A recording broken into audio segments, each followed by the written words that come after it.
नमस्कार विद्यार्थी मित्रांनो, फ्रेश एज्युकेशन या आपल्या यूट्यूब चॅनलवर सर्वांचे स्वागत आहे. आजच्या व्हिडिओमध्ये आपण काल झालेल्या म्हणजेच 18 ऑगस्ट 2023 रोजी झालेल्या तलाठी भरतीच्या पेपरमध्ये विचारण्यात आलेले प्रश्न पाहणार आहोत. तरी व्हिडिओ शेवटपर्यंत पहा आणि व्हिडिओ आवडल्यास व्हिडिओला लाईक आणि चॅनलला सबस्क्राईब नक्की करा. चला तर मग व्हिडिओला सुरुवात करू. प्रश्न क्रमांक पहिला, बॉम्बे नेटिव्ह एज्युकेशन सोसायटीची स्थापना कोणी केली? बॉम्बे नेटिव्ह एज्युकेशन सोसायटीची स्थापना कोणी केली? तर याचं उत्तर आहे मित्रांनो डी. जगन्नाथ शंकर सेठ. त्यानंतरचा प्रश्न आहे मित्रांनो, प्रश्न क्रमांक 2, भारत सेवक समाजाची स्थापना पुढीलपैकी कोणी केली आहे? भारत सेवक समाजाची स्थापना पुढीलपैकी कोणी केली आहे? तर याचं उत्तर आहे मित्रांनो बी. गोपाळ कृष्ण गोखले. त्यानंतरचा प्रश्न आहे मित्रांनो, प्रश्न क्रमांक 3, 2011च्या जनगणनेनुसार भारतातील सर्वात कमी लोकसंख्या कोणत्या केंद्रशासित प्रदेशात आहे? 2011च्या जनगणनेनुसार भारतातील सर्वात कमी लोकसंख्या कोणत्या केंद्रशासित प्रदेशात आहे? तर याचं उत्तर आहे मित्रांनो बी. लक्षद्वीप. त्यानंतरचा प्रश्न आहे मित्रांनो, प्रश्न क्रमांक 4, प्रार्थना समाजाची स्थापना केव्हा करण्यात आली? प्रार्थना समाजाची स्थापना केव्हा करण्यात आली? तर याचं उत्तर आहे मित्रांनो ए. 31 मार्च 1867. त्यानंतरचा प्रश्न आहे मित्रांनो, प्रश्न क्रमांक 5, भारतातील पहिली अंडर वॉटर मेट्रो कोणत्या शहरातून धावली? भारतातील पहिली अंडर वॉटर मेट्रो कोणत्या शहरातून धावली? तर याचं उत्तर आहे मित्रांनो ए. कोलकाता. त्यानंतरचा प्रश्न आहे मित्रांनो, प्रश्न क्रमांक 6, बालकामगार कायदा हा कधी संमत करण्यात आला? बालकामगार कायदा हा कधी संमत करण्यात आला? तर याचं उत्तर आहे मित्रांनो डी. 23 डिसेंबर 1986. त्यानंतरचा प्रश्न आहे मित्रांनो, प्रश्न क्रमांक 7, दूधसागर धबधबा हा कोणत्या राज्यात आहे? दूधसागर धबधबा हा कोणत्या राज्यात आहे? तर याचं उत्तर आहे मित्रांनो बी. गोवा या राज्यात दूधसागर धबधबा आहे. त्यानंतरचा प्रश्न आहे मित्रांनो, प्रश्न क्रमांक 8, विद्यापीठ कायदा कोणत्या कमिशनच्या शिफारशीवर आधारित आहे? विद्यापीठ कायदा कोणत्या कमिशनच्या शिफारशीवर आधारित आहे? तर याचं उत्तर आहे मित्रांनो बी. Rally commission. त्यानंतरचा प्रश्न आहे मित्रांनो, प्रश्न क्रमांक 9, युगंधर या कादंबरीचे लेखक कोण आहेत? युगंधर या कादंबरीचे लेखक कोण आहेत? तर याचं उत्तर आहे मित्रांनो सी. शिवाजी सावंत हे युगंधर या कादंबरीचे लेखक आहेत. त्यानंतरचा प्रश्न आहे मित्रांनो, प्रश्न क्रमांक 10, 2011च्या जनगणनेनुसार भारतात कोणत्या राज्यात सर्वात जास्त प्रौढलिंग गुणोत्तर आहे? 2011च्या जनगणनेनुसार भारतात कोणत्या राज्यात सर्वात जास्त प्रौढलिंग गुणोत्तर आहे? तर याचं उत्तर आहे मित्रांनो ए. केरळ या राज्यात. त्यानंतरचा प्रश्न आहे मित्रांनो, प्रश्न क्रमांक 11, इंदुप्रकाश या साप्ताहिकाचे संपादक कोण होते? इंदुप्रकाश या साप्ताहिकाचे संपादक कोण होते? तर याचं उत्तर आहे मित्रांनो बी. विष्णुशास्त्री पंडित. त्यानंतरचा प्रश्न आहे मित्रांनो, प्रश्न क्रमांक 12, बालहत्या प्रतिबंधक कायदा कधी पास झाला होता? बालहत्या प्रतिबंधक कायदा कधी पास झाला होता? तर याचं उत्तर आहे मित्रांनो डी. 1829. त्यानंतरचा प्रश्न आहे मित्रांनो, प्रश्न क्रमांक 13, मुकनायक हे पाक्षिक खालीलपैकी कोणी सुरू केले? मुकनायक हे पाक्षिक खालीलपैकी कोणी सुरू केले? तर याचं उत्तर आहे मित्रांनो सी. डॉक्टर बाबासाहेब आंबेडकर यांनी. त्यानंतरचा प्रश्न आहे मित्रांनो, प्रश्न क्रमांक 14, भारतामध्ये केंद्रीय माहिती अधिकार अधिनियम कोणत्या साली लागू करण्यात आला? भारतामध्ये केंद्रीय माहिती अधिकार अधिनियम कोणत्या साली लागू करण्यात आला? तर याचं उत्तर आहे मित्रांनो सी. 2005 साली. त्यानंतरचा प्रश्न आहे मित्रांनो, प्रश्न क्रमांक 15, भारतीय काँग्रेसच्या कोणत्या अधिवेशनामध्ये छोडो भारत हा ठराव स्वीकारण्यात आला? भारतीय काँग्रेसच्या कोणत्या अधिवेशनामध्ये छोडो भारत हा ठराव स्वीकारण्यात आला? तर याचं उत्तर आहे मित्रांनो ए. मुंबई. त्यानंतरचा प्रश्न आहे मित्रांनो, प्रश्न क्रमांक 16, पृथक या शब्दाचा समानार्थी शब्द कोणता? पृथक या शब्दाचा समानार्थी शब्द कोणता? तर याचं उत्तर आहे मित्रांनो ए. निराळा. त्यानंतरचा प्रश्न आहे मित्रांनो, प्रश्न क्रमांक 17, तानाजीने ओठावरून जीभ फिरवली या वाक्यातील प्रयोग ओळखा. तानाजीने ओठावरून जीभ फिरवली या वाक्यातील प्रयोग ओळखा. तर याचं उत्तर आहे मित्रांनो सी. कर्मणी प्रयोग. त्यानंतरचा प्रश्न आहे मित्रांनो, प्रश्न क्रमांक 18, नवरात्रीचा समूह हा विग्रह कोणत्या सामासिक शब्दाचा आहे? नवरात्रीचा समूह हा विग्रह कोणत्या सामासिक शब्दाचा आहे? तर याचं उत्तर आहे मित्रांनो डी. द्विगु समास. त्यानंतरचा प्रश्न आहे मित्रांनो, प्रश्न क्रमांक 19, कोणत्या शब्दात विरुद्धार्थी जोडी आहे? कोणत्या शब्दात विरुद्धार्थी जोडी आहे? तर याचं उत्तर आहे मित्रांनो ए. ग्राह्य ग्राह्य. त्यानंतरचा प्रश्न आहे मित्रांनो, प्रश्न क्रमांक 20, खालीलपैकी कोणता शब्द रात्रीचा समानार्थी शब्द नाही? खालीलपैकी कोणता शब्द रात्रीचा समानार्थी शब्द नाही? तर याचं उत्तर आहे मित्रांनो ए. पल्लवी. त्यानंतरचा प्रश्न आहे मित्रांनो, प्रश्न क्रमांक 21, सभेत पत्रके वाटली गेली या वाक्यातील प्रयोग कोणता? सभेत पत्रके वाटली गेली या वाक्यातील प्रयोग कोणता? तर याचं उत्तर आहे मित्रांनो बी. नवीन कर्मणी. त्यानंतरचा प्रश्न आहे मित्रांनो, प्रश्न क्रमांक 22, सदवा या शब्दाचा विरुद्धार्थी शब्द काय होतो?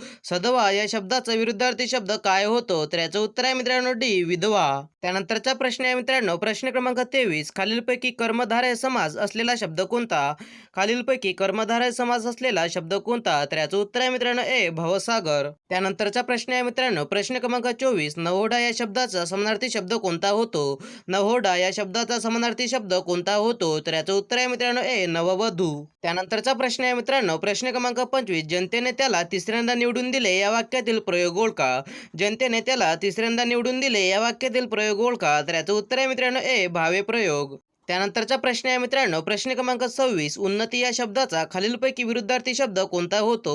उन्नती या शब्दाचा खालीलपैकी विरुद्धार्थी शब्द कोणता होतो? तर याचं उत्तर आहे मित्रांनो ए अवनती. त्यानंतरचा प्रश्न आहे मित्रांनो प्रश्न क्रमांक 27, स्मृतिचित्र या पुस्तकाचे लेखक कोण आहेत? स्मृतिचित्र या पुस्तकाचे लेखक कोण आहेत? तर याचं उत्तर आहे मित्रांनो डी लक्ष्मीबाई टिळक. त्यानंतरचा प्रश्न आहे मित्रांनो प्रश्न क्रमांक 28, युगंधर या कादंबरीचे लेखक कोण आहेत? युगंधर या कादंबरीचे लेखक कोण आहेत? तर याचं उत्तर आहे मित्रांनो डी शिवाजी सावंत. त्यानंतरचा प्रश्न आहे मित्रांनो प्रश्न क्रमांक 29, बीज की वही हा कथासंग्रह कोणाचा आहे? बीज की वही हा कथासंग्रह कोणाचा आहे? तर याचं उत्तर आहे मित्रांनो अरुण कोलटकर. त्यानंतरचा प्रश्न आहे मित्रांनो प्रश्न क्रमांक 30, फकीरा या कादंबरीचे लेखक कोण आहेत? फकीरा या कादंबरीचे लेखक कोण आहेत? तर याचं उत्तर आहे मित्रांनो अण्णाभाऊ साठे. त्यानंतरचा प्रश्न आहे मित्रांनो प्रश्न क्रमांक 31, शिस्त या शब्दाचा विरुद्धार्थी शब्द काय होतो? शिस्त या शब्दाचा विरुद्धार्थी शब्द काय होतो? तर याचं उत्तर आहे मित्रांनो बेशिस्त.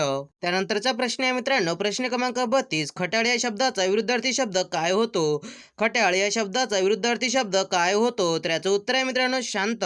त्यानंतरचा प्रश्न आहे मित्रांनो प्रश्न क्रमांक 33, उत्साही या शब्दाचा विरुद्धार्थी शब्द काय होतो? उत्साही या शब्दाचा विरुद्धार्थी शब्द काय होतो? तर याचं उत्तर आहे मित्रांनो निरुत्साही. त्यानंतरचा प्रश्न आहे मित्रांनो प्रश्न क्रमांक 34, उपवन या शब्दाचा समानार्थी शब्द काय होतो? उपवन या शब्दाचा समानार्थी शब्द काय होतो? तर याचं उत्तर आहे मित्रांनो बाग आणि उद्यान. त्यानंतरचा प्रश्न आहे मित्रांनो प्रश्न क्रमांक 35, उपहास या शब्दाचा समानार्थी शब्द काय होतो? उपहास या शब्दाचा समानार्थी शब्द काय होतो? तर याचं उत्तर आहे मित्रांनो खिल्ली आणि मजाक. त्यानंतरचा प्रश्न आहे मित्रांनो प्रश्न क्रमांक 36, उणीव या शब्दाचा समानार्थी शब्द कोणता आहे? उणीव या शब्दाचा समानार्थी शब्द कोणता आहे? तर याचं उत्तर आहे मित्रांनो कमतरता. त्यानंतरचा प्रश्न आहे मित्रांनो प्रश्न क्रमांक 37, ओठ या शब्दाचा समानार्थी शब्द काय होतो? ओठ या शब्दाचा समानार्थी शब्द काय होतो? तर याचं उत्तर आहे मित्रांनो अधर आणि ओष्ठ. त्यानंतरचा प्रश्न आहे मित्रांनो प्रश्न क्रमांक 38, उत्कर्ष या शब्दाचा समानार्थी शब्द कोणता आहे? उत्कर्ष या शब्दाचा समानार्थी शब्द कोणता आहे? तर याचं उत्तर आहे मित्रांनो आनंद. त्यानंतरचा प्रश्न आहे मित्रांनो प्रश्न क्रमांक 39, काळजाला घर पाडणे याचा वाक्यप्रचार कोणता? काळजाला घर पाडणे याचा वाक्यप्रचार कोणता? तर याचं उत्तर आहे मित्रांनो अतिशय दुःख होणे. त्यानंतरचा प्रश्न आहे मित्रांनो प्रश्न क्रमांक 40, डोळ्याचे पारणे फिटणे याचा वाक्यप्रचार कोणता? डोळ्याचे पारणे फिटणे याचा वाक्यप्रचार कोणता आहे? तर याचं उत्तर आहे मित्रांनो समाधान वाटणे. त्यानंतरचा प्रश्न आहे मित्रांनो प्रश्न क्रमांक 41, गोगलगाय आणि पोटात पाय या म्हणीचा अर्थ काय?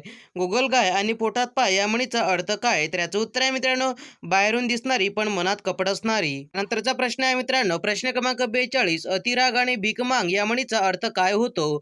अतिराग आणि भीक माग या म्हणीचा अर्थ काय होतो? तर याचं उत्तर आहे मित्रांनो रागामुळे कोणतीच गोष्ट साध्य होत नाही. त्यानंतरचा प्रश्न आहे मित्रांनो प्रश्न क्रमांक 43, एक ना धड भाराभर चिंध्या या म्हणीचा अर्थ काय आहे? एक ना धड भाराभर चिंध्या या म्हणीचा अर्थ काय आहे? तर याचं उत्तर आहे मित्रांनो एकाच वेळी अनेक कामे स्वीकारल्यामुळे शेवटी कोणतेही काम पूर्ण न होणे. त्यानंतरचा प्रश्न आहे मित्रांनो प्रश्न क्रमांक 44, माझ्या आठवणी व अनुभव हे आत्मचरित्र कोणाचे आहे?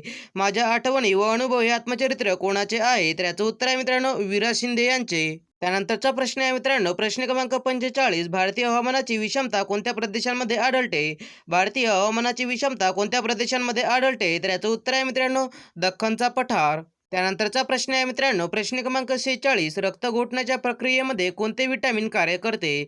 रक्त घोटण्याच्या प्रक्रियेमध्ये कोणते विटॅमिन कार्य करते? तर याचं उत्तर आहे मित्रांनो विटॅमिन के. त्यानंतरचा प्रश्न आहे मित्रांनो प्रश्न क्रमांक 47, महात्मा गांधीजींच्या जातीविषयक विचारांना कोणी विरोध केला? महात्मा गांधीजींच्या जातीविषयक विचारांना कोणी विरोध केला? तर याचं उत्तर आहे मित्रांनो डॉक्टर बाबासाहेब आंबेडकर. त्यानंतरचा प्रश्न आहे मित्रांनो प्रश्न क्रमांक 48, पंतप्रधान जनविकास कार्यक्रम कशाशी संबंधित आहे? पंतप्रधान जनविकास कार्यक्रम कशाशी संबंधित आहे? तर याचं उत्तर आहे मित्रांनो अल्पसंख्याक. त्यानंतरचा प्रश्न आहे मित्रांनो प्रश्न क्रमांक 49, माहितीच्या अधिकारानुसार माहिती अधिकाऱ्याला माहिती देण्यास उशीर झाला तर त्याला दिवसाला किती दंड भरावा लागतो? माहितीच्या अधिकारानुसार माहिती अधिकाऱ्याला माहिती देण्यास उशीर झाला तर त्याला दिवसाला किती दंड भरावा लागतो? तर याचं उत्तर आहे मित्रांनो 250 रुपये. त्यानंतरचा प्रश्न आहे मित्रांनो, प्रश्न क्रमांक 50, भारतात ग्रीनफील्ड विमानतळ किती आहेत? भारतात ग्रीनफील्ड विमानतळ किती आहेत? तर याचं उत्तर आहे मित्रांनो 11 आहेत. त्यानंतरचा प्रश्न आहे मित्रांनो, प्रश्न क्रमांक 51, महिला हॉकी विश्वचषक स्पर्धा 2023 कोणत्या देशात झाली? महिला हॉकी विश्वचषक स्पर्धा 2023 कोणत्या देशात झाली? तर याचं उत्तर आहे मित्रांनो कॅनडा देशात. त्यानंतरचा प्रश्न आहे मित्रांनो, प्रश्न क्रमांक 52, 1888ला सुधारक हे वृत्तपत्र कोणी सुरू केले? 1888ला सुधारक हे वृत्तपत्र कोणी सुरू केले? तर याचं उत्तर आहे मित्रांनो गोपाळ गणेश आगरकर यांनी. त्यानंतरचा प्रश्न आहे मित्रांनो, प्रश्न क्रमांक 53, भारतीय राज्यघटनेतील कोणत्या कलमानुसार जात, लिंग, धर्म व भेदभाव करण्यास मनाई आहे? भारतीय राज्यघटनेतील कोणत्या कलमानुसार जात, लिंग, धर्म व भेदभाव करण्यास मनाई आहे? तर याचं उत्तर आहे मित्रांनो कलम 15(1) नुसार. त्यानंतरचा प्रश्न आहे मित्रांनो, प्रश्न क्रमांक 54, भारतीय राष्ट्रवादाचे जनक कोणास म्हटले जाते? भारतीय राष्ट्रवादाचे जनक कोणास म्हटले जाते? तर याचं उत्तर आहे मित्रांनो लोकमान्य टिळकांना. त्यानंतरचा प्रश्न आहे मित्रांनो, प्रश्न क्रमांक 55, भारतातील घटक राज्याची निर्मिती कोणत्या कलमानुसार होते? भारतातील घटक राज्याची निर्मिती कोणत्या कलमानुसार होते? तर याचं उत्तर आहे मित्रांनो कलम 4 नुसार. त्यानंतरचा प्रश्न आहे मित्रांनो, प्रश्न क्रमांक 56, सर्वाधिक नागरी लोकसंख्येचे प्रमाण असलेले प्रथम 3 राज्य कोणते? सर्वाधिक नागरी लोकसंख्येचे प्रमाण असलेले प्रथम 3 राज्य कोणते? तर याचं उत्तर आहे मित्रांनो 1 तामिळनाडू, 2 केरळ, 3 महाराष्ट्र. त्यानंतरचा प्रश्न आहे मित्रांनो, प्रश्न क्रमांक 57, माझी जन्मठेप या कादंबरीचे लेखक कोण? माझी जन्मठेप या कादंबरीचे लेखक कोण? तर याचं उत्तर आहे मित्रांनो वि. दा. सावरकर. त्यानंतरचा प्रश्न आहे मित्रांनो, प्रश्न क्रमांक 58, 2011च्या जनगणनेनुसार भारतात सर्वात कमी लोकसंख्या कोणत्या केंद्रशासित प्रदेशात आहे? 2011च्या जनगणनेनुसार भारतात सर्वात कमी लोकसंख्या कोणत्या केंद्रशासित प्रदेशात आहे? तर याचं उत्तर आहे मित्रांनो लक्षद्वीप. त्यानंतरचा प्रश्न आहे मित्रांनो, प्रश्न क्रमांक 59, 2011 नुसार भारतातील लोकसंख्येची घनता किती आहे? 2011 नुसार भारतातील लोकसंख्येची घनता किती आहे? तर याचं उत्तर आहे मित्रांनो 382 प्रति चौरस किलोमीटर. त्यानंतरचा प्रश्न आहे मित्रांनो, प्रश्न क्रमांक 60, रात आंधळेपणा हा रोग कशाच्या अभावामुळे होतो? रात आंधळेपणा हा रोग कशाच्या अभावामुळे होतो? तर याचं उत्तर आहे मित्रांनो व्हिटॅमिन अ. त्यानंतरचा प्रश्न आहे मित्रांनो, प्रश्न क्रमांक 61, लोकसंख्या विभाजन वर्ष कोणते आहे? लोकसंख्या विभाजन वर्ष कोणते आहे? तर याचं उत्तर आहे मित्रांनो 1921. त्यानंतरचा प्रश्न आहे मित्रांनो, प्रश्न क्रमांक 62, एल.एम. सिंघवीची स्थापना कधी झाली? एल.एम. सिंघवीची स्थापना कधी झाली? तर याचं उत्तर आहे मित्रांनो 1986 साली. नंतरचा प्रश्न आहे मित्रांनो, प्रश्न क्रमांक 63, समता सैनिक दलाची स्थापना कोणी केली? समता सैनिक दलाची स्थापना कोणी केली? तर याचं उत्तर आहे मित्रांनो डॉक्टर बाबासाहेब आंबेडकर यांनी. त्यानंतरचा प्रश्न आहे मित्रांनो, प्रश्न क्रमांक 64, थॉमस मुनरो यांनी कोणती जमीन महसूल पद्धत सुरू केली? थॉमस मुनरो यांनी कोणती जमीन महसूल पद्धत सुरू केली? तर याचं उत्तर आहे मित्रांनो रयतवारी. त्यानंतरचा प्रश्न आहे मित्रांनो, प्रश्न क्रमांक 65, समाज स्वास्थ्य हे मासिक कोणी सुरू केले? समाज स्वास्थ्य हे मासिक कोणी सुरू केले? तर याचं उत्तर आहे मित्रांनो र.धो. कर्वे यांनी. त्यानंतरचा प्रश्न आहे मित्रांनो, प्रश्न क्रमांक 66, भारतातील पहिले कार्बनमुक्त राज्य कोणते आहे? भारतातील पहिले कार्बनमुक्त राज्य कोणते आहे? तर याचं उत्तर आहे मित्रांनो हिमाचल प्रदेश. त्यानंतरचा प्रश्न आहे मित्रांनो, प्रश्न क्रमांक 67, सर्वात जास्त प्रथिने असणारे पदार्थ कोणते आहेत? सर्वात जास्त प्रथिने असणारे पदार्थ कोणते आहेत? तर याचं उत्तर आहे मित्रांनो डाळी. त्यानंतरचा प्रश्न आहे मित्रांनो, प्रश्न क्रमांक 68, हायड्रोजन पेरॉक्साईड काय आहे? हायड्रोजन पेरॉक्साईड काय आहे? तर याचं उत्तर आहे मित्रांनो नैसर्गिक ब्लिचिंग एजंट. त्यानंतरचा प्रश्न आहे मित्रांनो, प्रश्न क्रमांक 69, खालीलपैकी लोहाचे प्रमाण सर्वात जास्त कशात आहे? खालीलपैकी लोहाचे प्रमाण सर्वात जास्त कशात आहे? तर याचं उत्तर आहे मित्रांनो मॅग्नेटाईट. यासाठी मित्रांनो अशाच प्रकारचे नवनवीन जनरल नॉलेज, तलाठी भरती व अन्य स्पर्धा परीक्षेकरिता व्हिडिओ पाहण्यासाठी फ्रेश एज्युकेशन या चॅनलला सबस्क्राईब करा.